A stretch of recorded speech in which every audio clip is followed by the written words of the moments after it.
Hello বন্ধুরা, আজকে আমরা শিখব ভিলেজ সিনারি কীভাবে রং করতে হয়। ভিলেজ সিনারিতে বাড়ি, গাছপালা অনেক কিছু থাকে। দেখো, প্রথমেই আমি লেমন ইয়েলো কালার দিয়ে গাছগুলো রং করে নিচ্ছি, তারপরে লাইট গ্রিন চাপাচ্ছি। এইভাবে গ্রিনগুলো আস্তে আস্তে নিচের দিকে নামতে থাকবে। ওপরে আমরা লেমন ইয়েলো কেন চাপাই, তার কারণ সূর্যের আলো যখন দিনের বেলায় ওপরে পড়ে তখন ওপর দিকটা একটু হালকা পাতলা থাকে, সেই জন্য।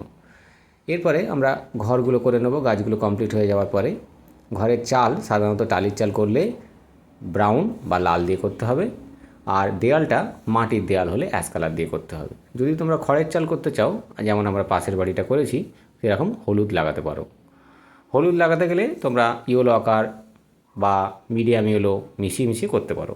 নিচের দিকে তোমরা ইয়েলো আকার, মিডিয়াম ইয়েলো, ঘাসের রঙগুলো যেগুলো সবুজ আছে, সবুজ, হালকা সবুজ, হ্যাঁ, সেরকম করতে পারো। সূর্যের রঙটা একটু অরেঞ্জ এবং লাইট রেড কালারের করতে পারো।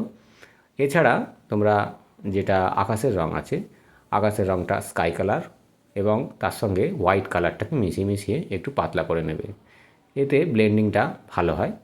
এছাড়া সূর্য উঠলে আকাশ কিছুটা একটু ইয়েলো কালার, একটু অরেঞ্জ কালারকে হালকা করে দিতে পারো। জলের কালারটা তোমরা একদম হালকা করে স্কাই কালার বলবে এবং সেই জায়গাটা তোমরা একটু হালকা করে মসৃণ করে ঘষবে।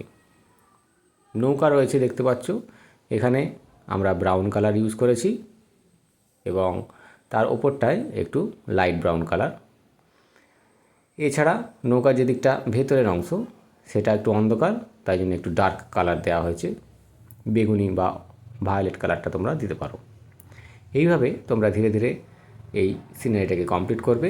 হ্যাঁ, সিনারিটাকে কমপ্লিট হওয়ার পর কিছু কিছু জায়গায় তোমরা ফিনিশিং টাচ যেভাবে দেখানো হচ্ছে সেভাবে তোমরা ফিনিশিং টাচও দিতে পারো।